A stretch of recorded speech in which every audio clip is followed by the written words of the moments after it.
So hi guys and welcome back to another video. आज का video Q&A video होने वाला है क्योंकि काफ़ी सारे सवाल इकट्ठे हो गए हैं। मैंने काफ़ी दिनों से कोई Q&A नहीं किया है, किसी भी सवाल का कोई जवाब नहीं दिया है। तो आज एक सवाल लेंगे और उस सवाल का जवाब देने की कोशिश करेंगे, उसे समझने की कोशिश करेंगे। तो रिसेंट रिएक्शन वीडियो में ये कमेंट आया कि सर आप ये बताइए कि आचार्य प्रशांत कहते हैं कि ऊंचा काम ऊंची संगति पकड़ो, तो ये ऊंचा काम है क्या? क्या है ये ऊंचा काम? इसको आप कैसे समझाएंगे? और इसी के अंदर इन्होंने दूसरा कमेंट ये लिखा है कि आचार्य प्रशांत कहते हैं कि ऊंचा लक्ष्य चुनो, ऊंचा लक्ष्य ही आपकी ऊंची ऊर्जा को जागृत करता है।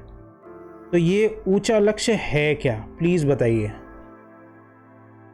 क्योंकि आप लोगों को ये सवाल कहाँ से आया है, क्योंकि आजकल मैं रिएक्शन लाइव स्ट्रीम्स कर रहा हूँ और उसमें आचार्य प्रशांत की काफ़ी 5 रिएक्शन लाइव स्ट्रीम्स की हैं मैंने पिछले 5 दिनों में, और उसमें से 3 जो हैं वो लगभग 3 या 4 जो हैं वो आचार्य प्रशांत के ऊपर ही हैं।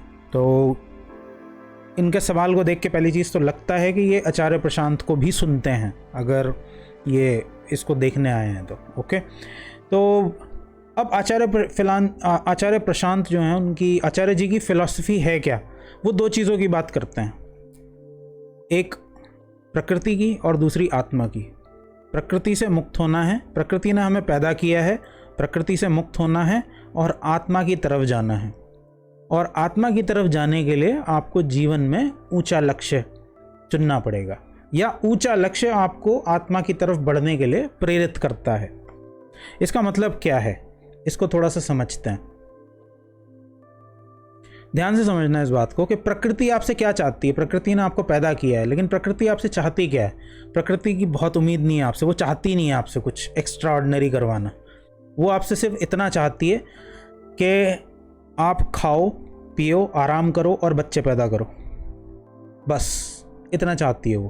ताकि प्रकृति का काम है आगे बढ़ते रहना, ताकि आप उसकी आगे बढ़ने में मदद करो। प्रकृति ज्ञानियों ध्यानियों को, मेडिटेटर्स को पसंद नहीं करती।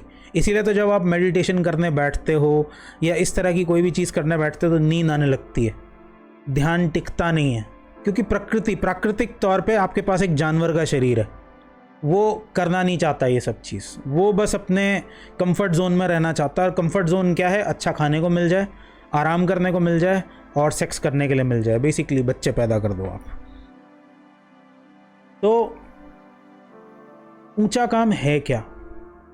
ऊंचा काम वो काम है जो आपको प्रकृति के इस चंगुल से छुड़ाने में आपकी मदद करे।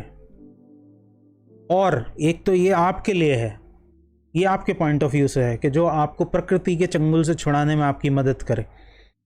ऐसा कोई लक्ष्य डिसाइड करो जो आपकी चेतना को बढ़ाए, ऐसा लक्ष्य डिसाइड करो।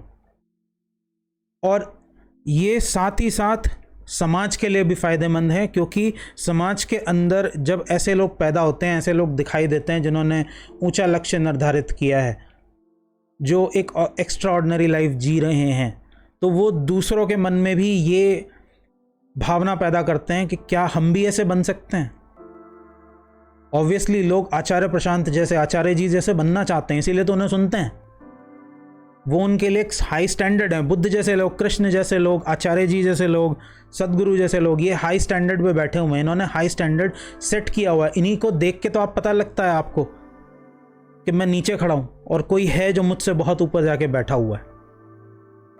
तो कोई ऐसा काम, आप कोई भी ऐसा काम पकड़ो जो लालच से ड्राइव ना होता हो। जब वो कहते हैं कि ऊंचा काम पकड़ो, तो कोई भी ऐसा काम जिसे आप लालच से ना करो, जिसे आप इसलिए करो कि एक तो उसे करने की ज़रूरत है और दूसरा उससे आपकी चेतना की ऊंचाई बढ़ेगी और तीसरा उससे समाज का फ़ायदा होगा, जैसे आचार्य जी कर रहे हैं।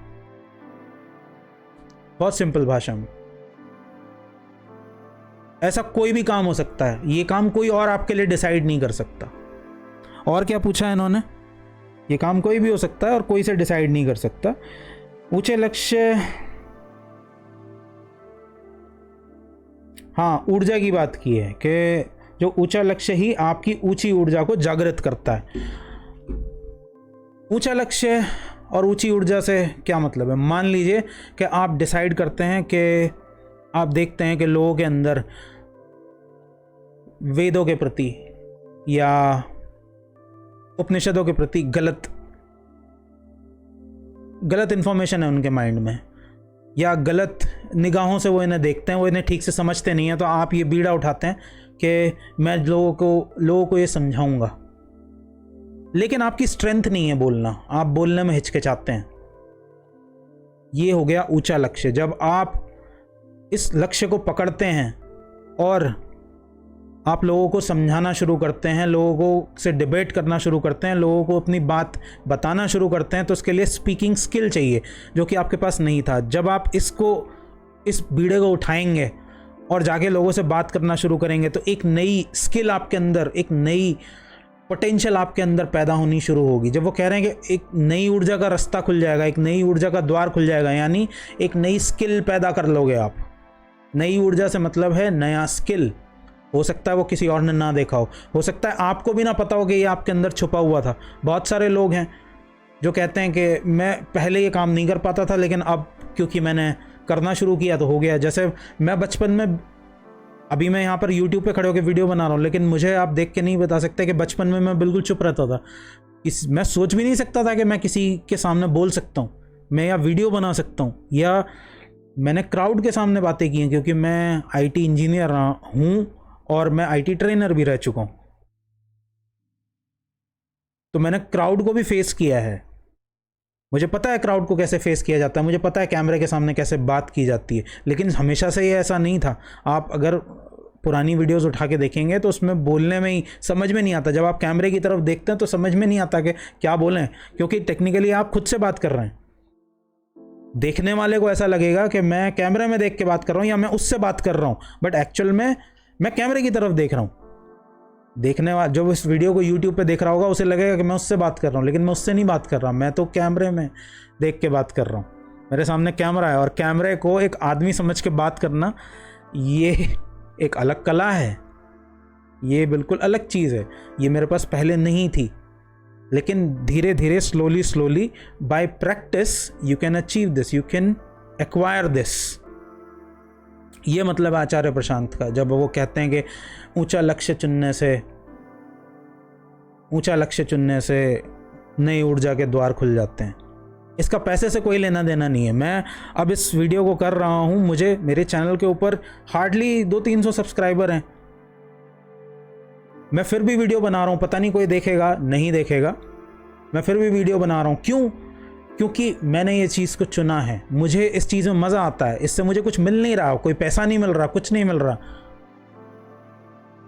हो सकता है 2-4 लोग सिर्फ देखेंगे, लेकिन ये मैं सिर्फ बना रहा हूँ। क्योंकि मुझे इसे क्यों बना रहा हूँ? क्योंकि बस मुझे इसे बनाने का शौक़ है, मुझे इसके ऊपर बात करने में मज़ा आता है, मुझे लाइफ के ऊपर डिस्कस करने में मज़ा आता है, मुझे स्पिरिचुअल डिस्कशंस में मज़ा आता है, मुझे सत्य के ऊपर चर्चा करने में मज़ा आता है। एक सुख मिलता है, एक आनंद मिलता है, और ये कोई छीन नहीं सकता। और इससे मेरा फ़ायदा होगा, और साथ ही साथ जो सुनेंगे अगर उनका फ़ायदा होता है तो और भी अच्छा है। मैं ये नहीं कहता कि उनका फ़ायदा होगा भी या नहीं होगा, मुझे नहीं पता, बट इस उम्मीद में ही आचार्य जी जैसे लोग वीडियो बनाते हैं कि जितने ज़्यादा से ज़्यादा लोग सुने, उतने ज़्यादा से ज़्यादा लोग निकल के आएंगे, उतने ज़्यादा से ज़्यादा लोग इस प्रकृति के चंगुल से मुक्त होंगे। क्योंकि इससे निकलना बिल्कुल भी आसान नहीं है। अपने दिमाग को चकना देना, अपने दिमाग का मालिक हो जाना, अपने मन का मालिक हो जाना, ये बिल्कुल भी आसान काम नहीं है। और इंसान के अंदर ऐसी बहुत सारे टैलेंट छुपे हुए हैं, ऐसे बहुत सारे स्किल छुपे हुए हैं, या आचार्य जी की भाषा में कहूँ तो ऐसी बहुत सारी ऊर्जा छुपी हुई है जो बंद है, लॉक्ड है, उसे अनलॉक करने की ज़रूरत है। इसलिए चुनो ऊंचा लक्ष्य, इसलिए नहीं कि पैसा कमाना है। पैसा तो सिर्फ ज़िंदगी जीने की ज़रूरत है, मैं ये नहीं कह रहा हूँ पैसे की ज़रूरत नहीं है, पैसा ज़िंदगी जीने की ज़रूरत है। अब मैं इस YouTube के काम से कोई पैसा नहीं कमा रहा हूँ, मेरे पैसे के लिए मैं जॉब करता हूँ, वहाँ से मेरा खर्चा चलता है। अगर मेरा सर्वाइवल सिक्योर्ड है तभी मैं ये वीडियो बना पा रहा हूँ। अगर मैं सब कुछ छोड़ छाड़ के इसे बनाने लगूं तो कैसे होगा? और ज्ञान की बात वही कर सकता है, या ज्ञान की तरफ वही ध्यान दे सकता है जिसकी बेसिक नेसेसिटी, पहले पेट में खाना होना ज़रूरी है, जिसकी बेसिक ज़रूरतें पूरी हो रही हैं, वही इसके ऊपर ध्यान दे सकता है। जब पेट में खाना नहीं होता ना, तो सारे ज्ञान की बातें हवा हो जाती हैं। भारत ने भी ये वेद तब लिखे जब वो समृद्ध था, सबके पेट में खाना था, किसी को खाने की कोई कमी नहीं थी। आप घर के बाहर जाके अगर कोई सन्यासी अपना भिक्षा पात्र हाथ आगे करता तो कोई भी उसे मना नहीं करता था, सब बैठा के उल्टा खिलाते थे। इसलिए वो फिलॉसफी की तरफ, साइंस की तरफ, मैथमेटिक्स की तरफ ध्यान दे पाता था, आध्यात्म की तरफ ध्यान दे पाया, तभी वेद निकल के आए, तभी उपनिषद निकल के आए। ओके, तो आई होप के मैंने कुछ मदद की होगी इसको समझने में। चलिए अब इस वीडियो को यहीं पर एंड करते हैं और मिलूंगा अगले वीडियो के अंदर अगले सवाल के साथ। Thank you so much for watching and I will see you next time. Bye bye.